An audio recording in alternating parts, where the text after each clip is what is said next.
Hey everybody, it's Laura with Jot and Total Vintage Typewriters. We are going to take a look at a 1935. This is a Smith Corona Silent. Now it doesn't say Silent on it. It just has the Smith Corona label. It is in a textured matte brown finish, which most of the time we see the black gloss, but I actually really enjoy the look of this typewriter. And but even if you don't have this exact one, hopefully this tutorial will help you, and you may want to go grab it and come out do along with us. But before we get into the tutorial, let me just highlight some things in case you're looking at vintage typewriters and you want to know, hey, what's the deal with the Smith Corona Silent? So one thing is, while it is technically not silent, it is a softer sound. So let me just put this in here, and it has kind of almost like a, sorry, I'm trying to move my margins, a muffled feel to it. It just has a denser feel when you type on it. That's probably the best way to explain it. But it is not as loud as a typical typewriter. So that is why it's called the Silent, but you can still hear it. Okay, but it has a very pleasant sound to it as well. So that is the Silent. I love the flat tops. The flat tops are just really, really elegant. And the round keys with the chrome edges, the edges have a little bit of a rise to them. And so the tips of your fingers just fit right in the middle of that key, which I find I prefer for typing because it gives you kind of that sense. You can sense where your finger, the placement of your finger on the key, and it just gives you a little bit more control in terms of your finger. You always know exactly where your fingers are placed, and for that I really like it. And in this particular model, and that's probably the way it should work, so if you've got one of these and it is well maintained or it's been refurbished, then it should be an excellent performing one, in the sense of, one, I have petite hands and I can manage this very well. Two, I can type very quickly on this typewriter. It has a flow that you can just engage with and just take off. Really, really enjoy that. And three, the keys, like I said, that makes a lot of difference, especially if you're a fast typist or you want to be just really focused on writing and not dealing with typewriter things. That placement, you just have that extra sensory to keep your fingers in place and not slip off as much or whatever. For some reason, it just really does make a difference. So for those three reasons, I love this model, this 1935 Smith Corona Silent flat top. I love it and recommend it for an active writer, for example, a book writer. Like, I don't recommend all models for book writing, definitely do not. But this is one that I love the look of it and the low profile. It's just very understated, but it's still very elegant, and the performance is such that it's easy to get into that flow where you can focus on your writing and versus finding your way with the typewriter and the handle and all of that stuff. And it's easy on the pinky.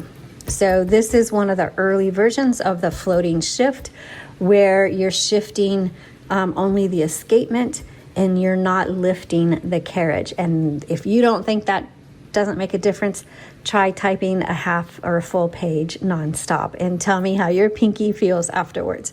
So that is my top line review of a 1935 Smith Corona Silent. Now let's get into the actual tutorial. So I've loaded up our paper, and always use either 2 to 3 pages of paper or a backing sheet. So I've got a backing sheet in here. We sell backing sheets on our website. The link to that is in the description. So you load that if you're new to typewriters.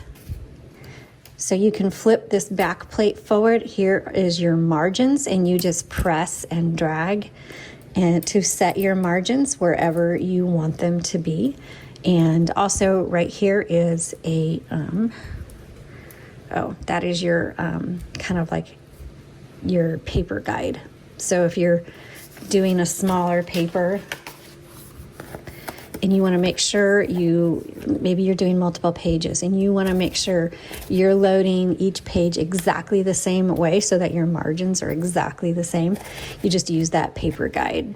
And then you can see my paper is crooked. So to adjust that, you use your paper release lever. There we go. And that releases the tension, and you can adjust it, and then you can re-engage it. This is your paper bail, and make sure your paper goes underneath.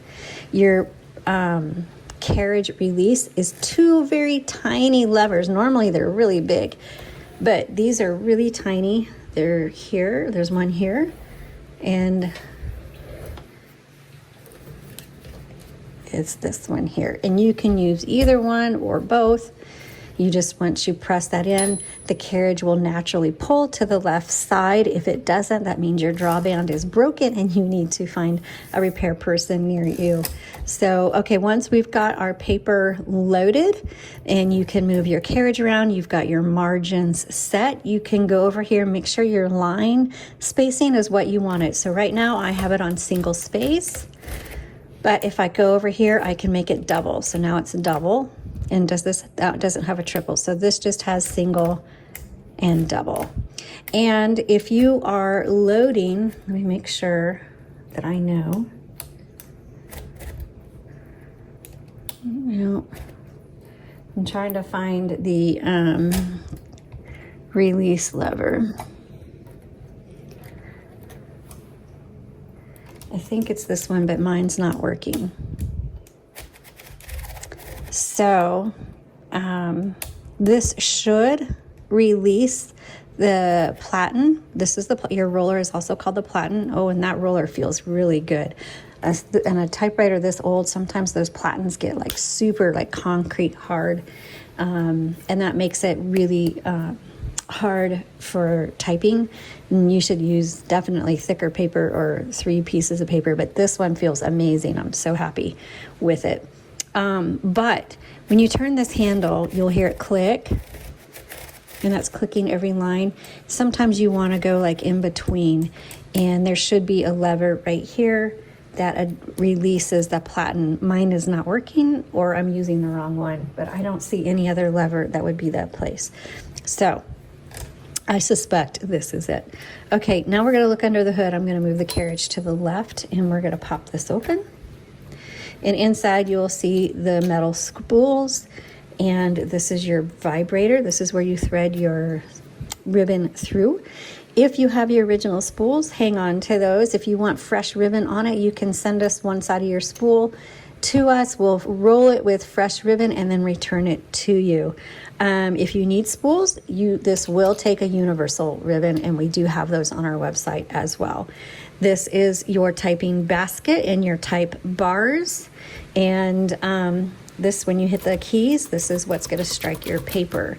Also, you have your tension selector right here, and this just determines how hard your type bars are going to strike the paper. And there's 2 ways to adjust that tension. With this right here, which honestly, it's very minimal, but if you're a very sensitive touch typist, you might be able to tell a difference. The other way is your fingers. So for example, my husband has a very heavy hand. In fact, I cringe whenever he types on a typewriter because it feels like he is like pounding that thing into the ground. I have a very light hand. So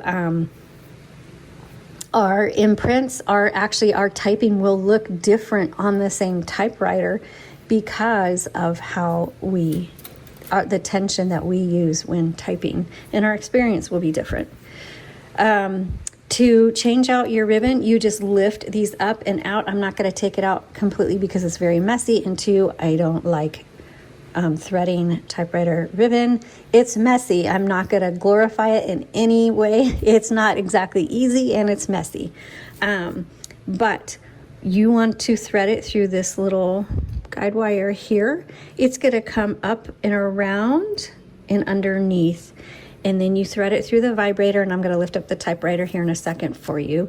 You come through, thread it through this guide wire over around the back and underneath. And I'm going to lift it up so you can see how Rob threaded it through this vibrator. You're going to need bright light or a flashlight, and if you're my age, you're good. Definitely going to need some good glasses when you're threading these. But you can kind of see how he's got that threaded in there. Each model threads just a little bit different than the others, but this will kind of help you, kind of guide you through to see how it should look when you thread it. And you're just going to have to look through, you're going to have to look for little slits in the metal pieces of the vibrator, which to slide your ribbon through. We've done a few typewriter ribbon videos, and it is helpful if you go and watch some of those to give you an idea. But I'll be honest, people complain and they don't like it because our hands are in the way. Well, that's because look how little it is, look how little space. You put your hand in there and you're not going to see anything. And that's why we don't make them anymore, the videos, because you can't see what we're doing. Or maybe somebody has it rigged up where they can do these videos with the ribbons and they do a better job than we do. And that's great. I am all for that. But when we do it, yes, hands are in the way and it's just very difficult to video that. So I try to explain it as best as I can. Also, if you're looking for your serial number, it's going to be stamped into the frame right here on the right side. And so you can just look at it there and then go to typewriterdatabase.com and look up your serial number and find out what year it was manufactured. Okay. Down here is your keypad, and this is going to be your ribbon reversal. So for example, right now, which way is it going? It's going this way. And then I click it again and it's going to go this way. And when you get to the end of your ribbon, it's not the end of the ink. You should be able to reverse this multiple times before you run out of ink. Now, I always get somebody who comments, it should automatically reverse. That's not true. If you have a ribbon that has a grommet on it and it triggers the little reversal mechanism, that's great. If you've got that, awesome. I'm so happy for you. But if you don't, or if for some reason it's not working, you need to know how to manually reverse the direction of your ribbon, and that's right here. So it doesn't have to do with the typewriter, it has to do with the ribbon. The ribbon must have a grommet at the very end of the ribbon in order to trigger the reverse mechanism. So that is the difference between an auto reverse and not auto reverse. Okay, so down here, this is a very simple one. There's no tabs or anything like that. Here's your color selector. The middle is a stencil selector. It's just, it's not gonna type. So if you're having trouble typing, check two things. One, reverse the direction of your ribbon. Two, make sure that your color selector is not on the white, that it's firmly on the red or black, okay?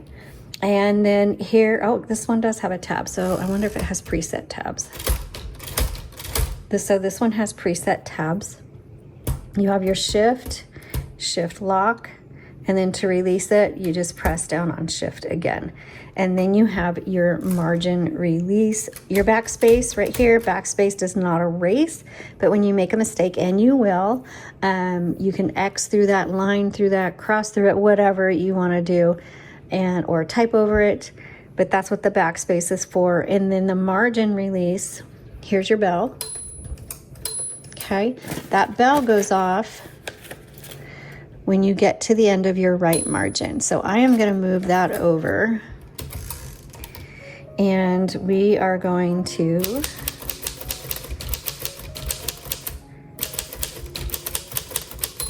there's my bell. So right now I should hit the return handle and go to the next line, but I'm going to keep going.